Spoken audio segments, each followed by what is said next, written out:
Good morning, dear students. I welcome you to the first class of our semester.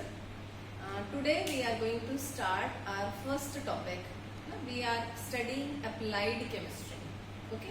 Now the first topic is water. You know very well about water, its molecular weight, its formula, its hybridized state, everything we have studied in 11th and 12th class.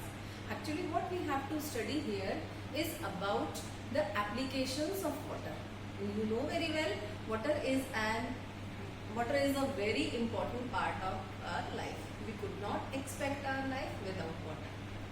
At domestic level, at industrial level, water is very useful. We could not imagine any industry without water. We could not imagine our life, our domestic need without water.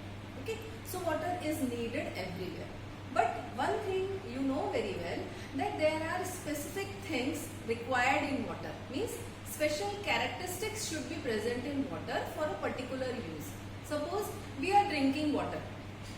Now one thing there should be in your mind, that if I am drinking water, then there should be no microorganisms present in water, no TDS. The TDS of water should not be very high. Okay, so this is the required thing if you are drinking water. If the same water is used in industry, then there will be no problem of microorganism. What is the thing? The main thing, that the water should not be having any hardness in it. Okay, so hardness should be removed if we are using water at industry. Especially if we are talking about boilers, that we are going to study further in this chapter. Okay, so we are studying, mainly we are concentrating here about the hardness of water.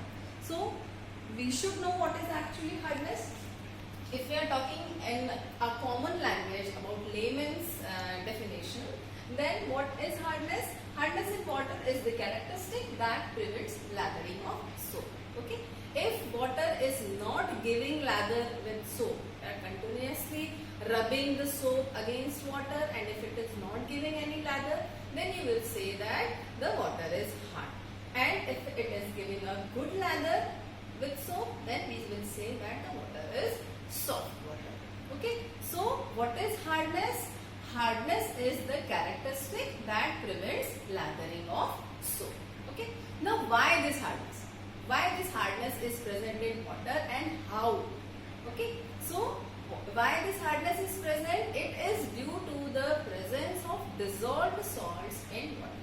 Some of the salts are present and that are dissolved in water, and that are the cause of hardness in water. Okay, if we take a glass of water, okay, just by looking at it, you could not say that the hardness is present in water or not. Okay, because these salts are present in soluble form in water. Okay, so the dissolved salts in water are the main cause of hardness in water. Okay, now the soap is not giving lather. So this we can explain with the help of this equation. What is soap? Soap is the sodium salt of fatty acid. We have taken sodium stearate, that is C17H35COONA. When this soap is treated with water, water is having, see, this hardness. Okay, this hardness is of calcium chloride, means dissolved salt in water. Due to the CaCl2, the soap do not form lather, but it forms an precipitate. Okay, it forms a precipitate and insoluble scum, white color scum, and that is not lather. Okay, so due to this reaction explains why the water is not giving lather with soap. Now we'll talk about hardness.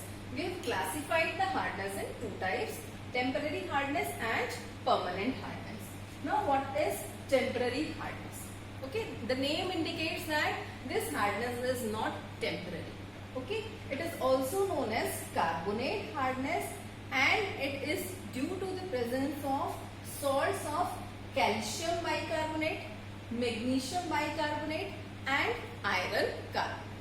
Okay, these are the salts responsible for temporary hardness.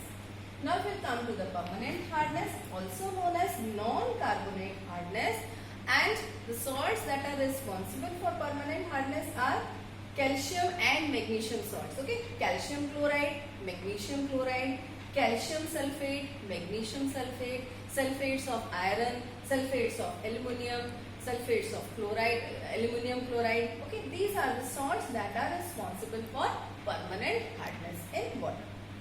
Now, the name indicates temporary hardness is not temporary, is temporary, sorry, and permanent hardness is permanent. It means that if we'll boil water, okay, then the temporary hardness can be removed. Okay, temporary hardness can be simply removed by boiling the water. You must have boiled water. Okay, after boiling you have seen that white color precipitates settles down in the utensil in which you are boiling water. Okay, so what that white precipitate? It is the temporary hardness that was present in water. Okay, so that is why we say that temporary hardness is temporary, means it can be removed by boiling the water. Now how it can be removed? See this, I have written calcium bicarbonate. Calcium bicarbonate means it is the temporary hardness present in water. Same way magnesium bicarbonate, it is also temporary hardness. Now if we heat this water having calcium and magnesium bicarbonate, then what happens? It converts in the form of white precipitate, as I already told you. This white precipitate is of calcium carbonate and in this case it is of magnesium hydroxide. Okay, so this white precipitate settles down and in this way the temporary hardness is removed by boiling the water. But this permanent hardness is permanent. Okay, if we boil water, then this permanent hardness could not be removed.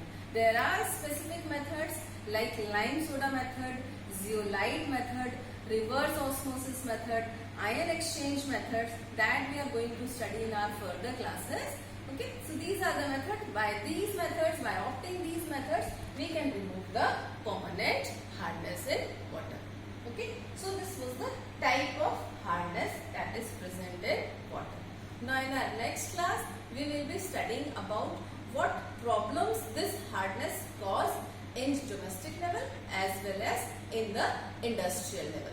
Okay, so this with this we have come to give an end to our today's class. In today's class we have studied about hardness. Okay, so have a nice day and stay nice at your place. Good day.